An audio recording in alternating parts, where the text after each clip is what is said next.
Des médicaments pour le rhume? Ouais. Va falloir faire du tri. Hein. C'est vrai? Bruno Toussaint est un ancien généraliste. Selon lui, ces médicaments seraient inefficaces, voire dangereux, à cause de leur composition.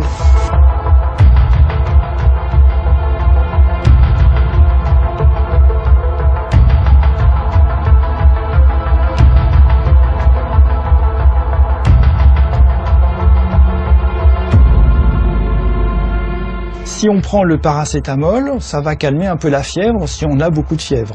Mais en général, dans le rhume proprement dit, ça va pas très loin. Et puis alors, il y a un deuxième médicament là-dedans, pseudoéphédrine. Alors ça, pseudoéphédrine, c'est ce qu'on appelle un vasoconstricteur. C'est un médicament qui a tendance à resserrer les vaisseaux. Alors ça diminue un peu les écoulements du nez et ça dégage un petit peu le nez. Ça fait pas des miracles, ça dure pas longtemps. Et puis surtout le problème bien sûr c'est que c'est pas spécifique du nez du tout. C'est un médicament en comprimé qui fait de l'effet sur l'ensemble du corps.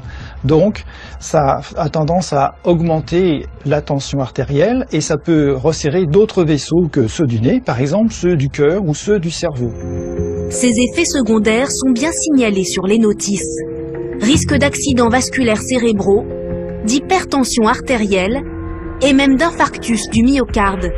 Les plus graves sont causés par ces vasoconstricteurs comme la pseudoéphédrine, une molécule présente dans la composition d'un médicament anti-rhume sur 2. Pour Bruno Toussaint, le verdict est sans appel. Tous ces médicaments composés là, contre le rhume, faut arrêter de s'en servir, faut les retirer du marché. Alors en attendant que les autorités prennent les mesures qui s'imposent, en pratique, il faut que les patients comprennent que c'est des médicaments qui ne rendent pas vraiment service, ils sont beaucoup trop dangereux pour les services qu'ils rendent. Il faut que les médecins le sachent aussi, heureusement il y en a qui s'informent, et les pharmaciens également.